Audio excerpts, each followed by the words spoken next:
Fala aí, galerinha, beleza? Espero que esteja todo mundo bem, espero que esteja todo mundo afiado e principalmente tenham curtido um pouquinho esse feriado no meio da semana.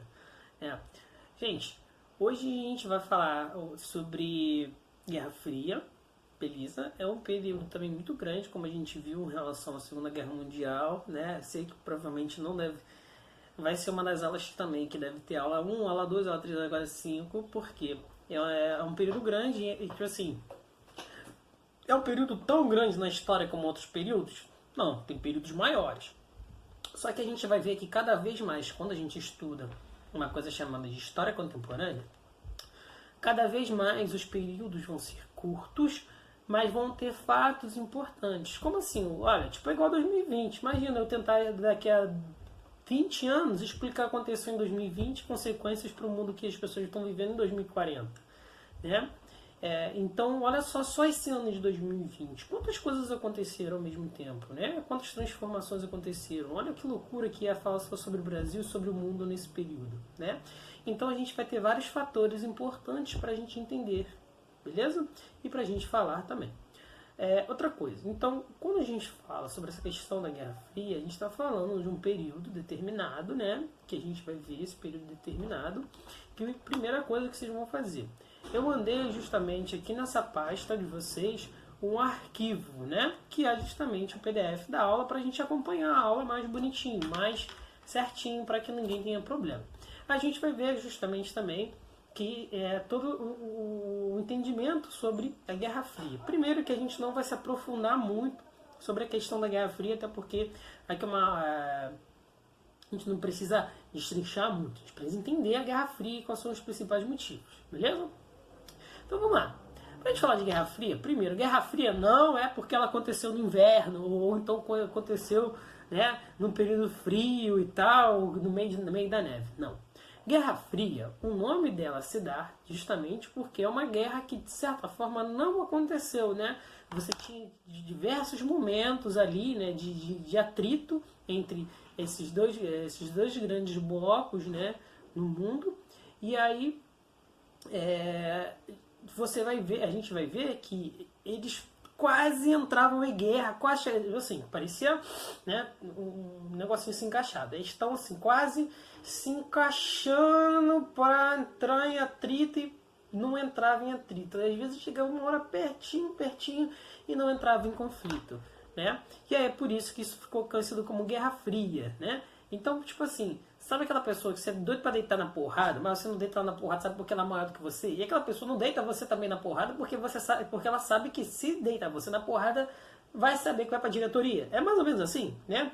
Você fica naquela assim, naquele ódio, só que os dois ficam no ódio, né? E não pode sair muito disso, porque senão os dois vão sofrer consequências. Então a Guerra Fria é isso, né? Você buscar, às vezes, querer a guerra e tal, mas você não tem condições de fazer a guerra, porque as condições em si da guerra entre vocês dois causariam consequência enorme para os dois lados, beleza? Então esse é o sentido da Guerra Fria, né?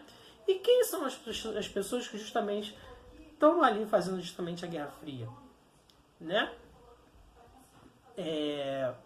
A Guerra Fria ela vai ocorrer justamente entre o bloco capitalista encabeçado pelos Estados Unidos e o bloco comunista encabeçado pela União Soviética, beleza?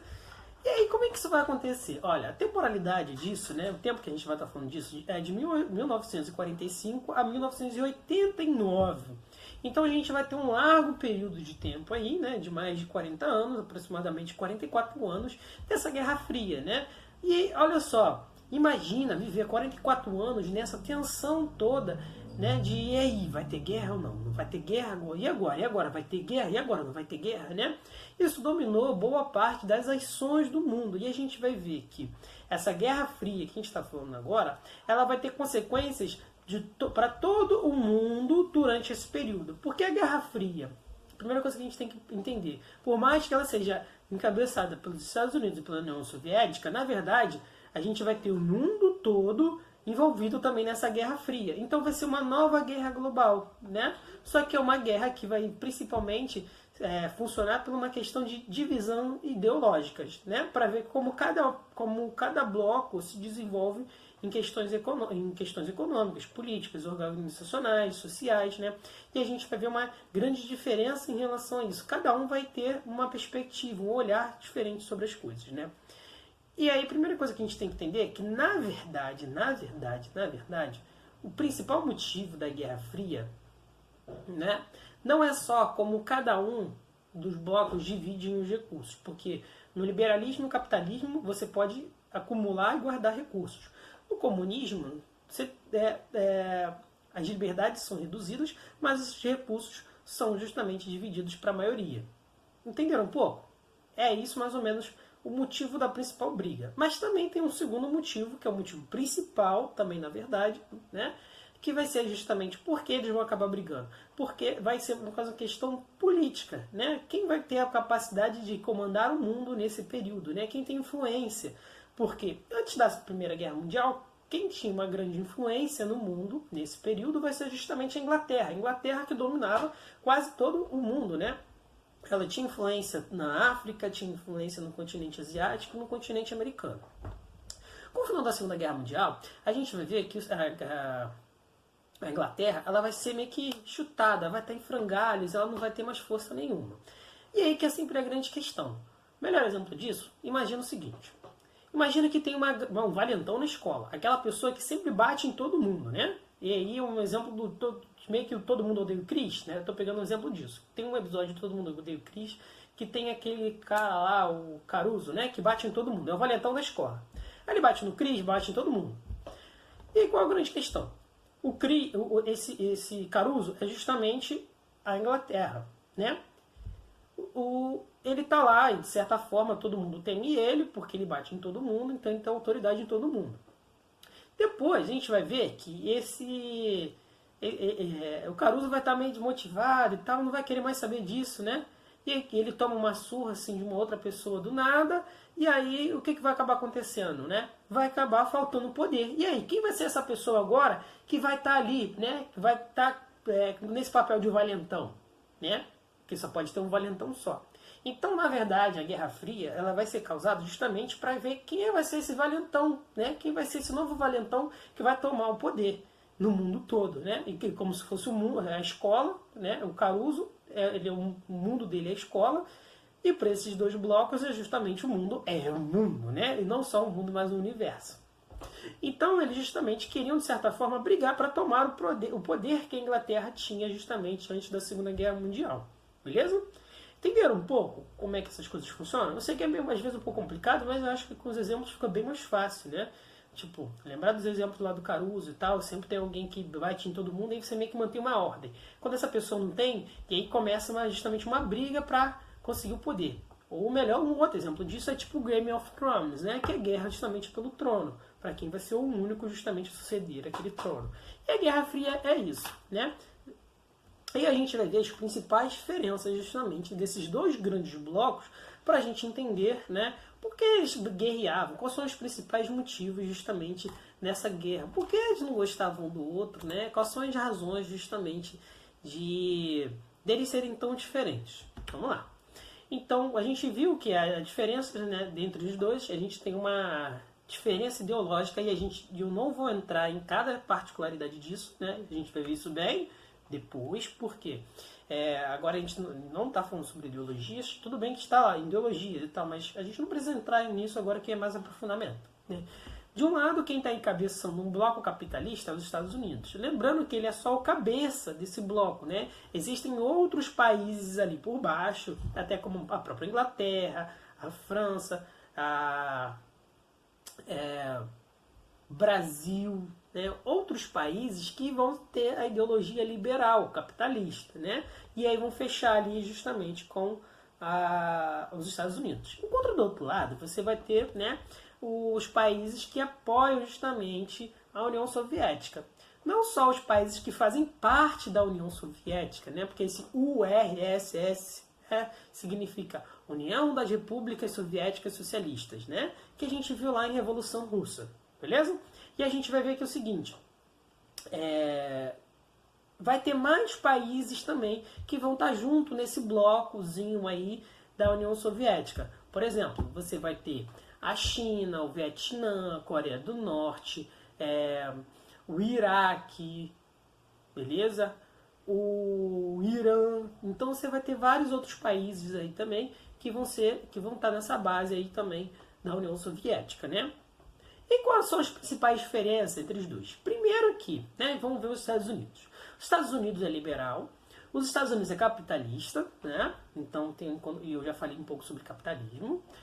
E os Estados Unidos também, ele é federalista, né? Então, assim, a maioria dos estados nos Estados Unidos, não só nos Estados Unidos, mas nos outros países, né? Cada estadozinho tem autonomia, né? Isso que é o federalismo. Então, olha só, igual aqui no Brasil. Você tem o Brasil, um estado liberal, um estado capitalista, né? Que tem economia de mercado, cada pessoa pode juntar seu dinheiro e o estado não tá nem aí. E tem, cada estado é federalista, né? Então o Rio de Janeiro tem a sua Constituição, a Bahia tem a sua Constituição, cada estado tem sua regra. Igual agora que a gente está dando no coronavírus, né? Que cada estado pode mandar fechar o seu estado, ter suas próprias leis, né? Isso que é federalismo. Outra ideia é ter um estado mínimo, né? Então, assim, o estado mesmo, né? O estado, o país, né, em si, não está muito ali na economia ou na vida social das pessoas, né? Ele está mais preocupado em outras coisas, né? E aí também para não ter um estado muito grande, burocrático, onde que resolve praticamente quase todas as coisas, né? Eles entendem justamente de ter um estado mais reduzido. Para quê? Para garantir só os direitos básicos para a vida das pessoas e o resto meio que as pessoas vão se virar, né? Porque isso vai ser meio que as pessoas vão se regular através disso, né? Isso que é a ideia do estado mínimo.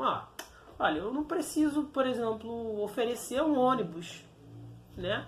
Uma empresa surge aí e oferece um ônibus, né? Por exemplo, a Uber, né? É um exemplo disso.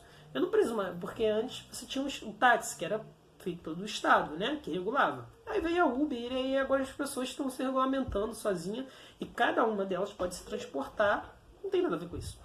Outra ideia é que justamente o capitalismo, o liberalismo e tal, cada uma dessas coisas, nessa ideia de Estado mínimo, traz uma ideia de individualidade, né? Que as pessoas devem ser mais individualizadas, né? Cada um deve cuidar da sua vida, das suas próprias questões, do seu próprio dinheiro, né?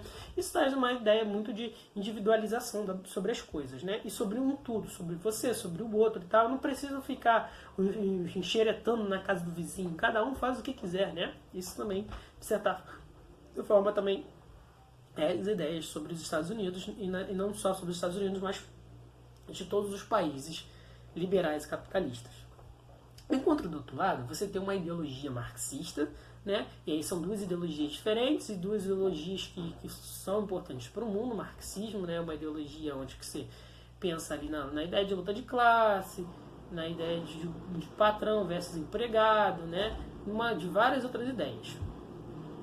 Enquanto do outro lado, aí você vai ter também a ideia do capital de Estado, que quem vai colocar dinheiro, né, nas fábricas não vai ser mais agora tipo eu, não é? O empresário, tá, vou lá, vou abrir uma empresa, né, e aí as pessoas trabalham para mim. Não. Agora quem vai colocar e fazer isso vai ser o Estado, né? Tipo o Brasil. Imagina o Brasil abre lá, né? O exemplo também meio que disso é meio que a Petrobras, né? O Brasil vai lá, abre a Petrobras, né, e continua lá como a Petrobras. E coloca um monte de gente para trabalhar na Petrobras. E aí, o que acontece? Quem é o dono da empresa é o Estado. Tá bom? E aí, que as pessoas que trabalham justamente para o Estado não trabalham para uma pessoa, né? Ou para um conjunto de indivíduos. A diferença é que isso ocorre também no liberalismo, né? Por exemplo, hoje você tem a Petrobras, que é uma empresa meio que do Estado, meio das pessoas, né? Meio do que de qualquer uma pessoa. Só que no comunismo não poderia ninguém, o único dono da empresa poderia só ser o Estado, né? Ninguém poderia ser dono de uma empresa. E qual é a grande questão disso? Né? É que no liberalismo essas empresas surgem e depois essas empresas são vendidas, né? Que a gente chama de privatização. Enquanto nas ideias comunistas, marxistas, você não pode. A empresa surge como do Estado e se mantém como do Estado e vai crescendo de acordo com o Estado. Beleza? A ideia também de união, então tem umas ideias muito centralizadoras, de poder, tudo tem que passar pelo Estado central, tudo tem que passar justamente pela burocracia também, criada justamente pelo Bloco Soviético. Beleza? Outra ideia também é de um Estado grande, nação, e até isso é muito bem exemplificado nessa ideia, a ideia de URSS, né? Então, União das Repúblicas Soviéticas. Beleza? Porque a ideia de tudo, de você juntar tudo, né? Juntar vários estados e formar um grande. Para quê? Eles entendem que unidos eles são muito mais fortes do que fragmentados. Beleza? Outra ideia também é a ideia do comum, da coletividade. Então, as ideias do socialismo é de você dividir justamente os recursos. E aí você também não só divide os recursos, mas também como divide também a vida, né? Você divide várias ações dali do seu cotidiano. Então ninguém é mais rico do que ninguém, ninguém também tem direitos mais do que ninguém. Mas também você abre mão quase tudo da sua vida privada. Você não tem as suas próprias particularidades, algumas você não tem as suas próprias vontades, você não pode ter um carro diferente da outra pessoa, porque basicamente não tem muita competição, né? Isso faz com que você quase só tenha um tipo de coisa, né? E aí as pessoas se tornam mais comuns. A ideia é sempre essa percepção de comum, não a ideia de individualidade. Beleza? Espero que todo mundo tenha entendido bem essas diferenças ideológicas entre os blocos capitalistas e os blocos justamente comunistas. Show?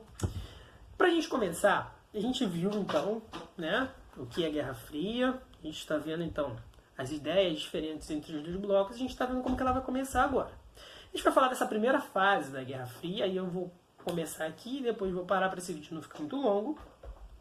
Essa primeira fase da Guerra Fria começa justamente na reconstrução, né? Na reconstrução do mundo. E essa reconstrução do mundo foi o que eu falei justamente da questão da Inglaterra. Né? A Inglaterra estava lá, perdeu o poder, e aí para reconstruir o mundo, né, para botar a ordem de novo, já começa também os grandes vencedores dessa guerra, né, da Segunda Guerra Mundial, que vai ser os Estados Unidos e a União Soviética. A fotinha aí abaixo que vocês estão vendo é justamente logo no fim da guerra, onde os exércitos do Ocidente e do Oriente se encontram e eles comemoram ali o fim da guerra, né? Existe uma certa animosidade entre os dois, né? Os dois ali estão felizes porque derrotaram o mesmo inimigo em comum. E aí você vai ver tem outra questão, né? E aí começam justamente os problemas, né? Depois de toda essa bebedeira, de todo mundo ficar feliz e tal, acabamos, Hitler morreu, tá bom, né? Depois disso tudo, começa justamente a divisão dos territórios de guerra, né? Chamados de espólios de guerra. O que eles fazem? A Alemanha foi o grande pau, né? Então o exército do Ocidente e do Oriente vão se encontrar justamente na Alemanha, em Berlim, e aí justamente eles vão dividir a Alemanha em várias frações nos principais países que ganharam a guerra. Então você vai ter um lado da União Soviética, outro lado justamente da Inglaterra, outro lado dos Estados Unidos e uma partezinha da França. Beleza? Para quê? Para que eles dividissem essa Alemanha ali, porque eles conquistaram, né? Eles conseguiram aquele território. E a gente vai ver que, na verdade, nessa divisão, o que vai acabar acontecendo vai ser a formação dos blocos e a formação justamente da cortina de ferro. Né? O que é a cortina de ferro? Né? A União Soviética ela não queria nenhum tipo de integração justamente com o bloco capitalista, justamente para que as pessoas não passassem para o capitalismo, ou então para que elas, né, elas sempre achassem que essa ideologia marxista sempre fosse melhor, né, para que não tivesse interação, para não haver um conflito. Então eles criam justamente uma cortina de ferro. O que é essa cortina de ferro? Né? É uma ideologia, né? É o que? Você não ter comunicação entre o Ocidente e o Oriente. Se fechar justamente ali no Oriente. Beleza? Para quê? Para você viver ali justamente nas ideias, nas concepções do marxismo, do comunismo, né? E na influência justamente dessas ideias, né? Para quê? Você não ser influenciado sobre os outros blocos. Então, essa cortina de ferro impedia que uma pessoa na Alemanha oriental, né, que é a área da Alemanha dominada pelos comunistas, se comunicasse com alguém da Alemanha ocidental, que é a Alemanha capitalista. Né? E, na verdade, eles dividem praticamente o mundo assim. Então, uma pessoa que está lá, por exemplo, no Vietnã, né, não tinha muita comunicação justamente com as pessoas, né, não tinha, na verdade, nenhuma comunicação com as pessoas que viviam em outros países capitalistas, por exemplo, França, ou então outros países ali em volta, como as Filipinas, né? E aí o que você vai ter? Isso é justamente a cortina de ferro, né? Você impedir qualquer tipo de comunicação entre eles. E assim você não tem nenhum tipo de influência ideológica. Beleza? Então, encerro essa aula por aqui. Nossa primeira aula sobre Guerra Fria. Até a próxima. Forte abraço. Até o final de semana.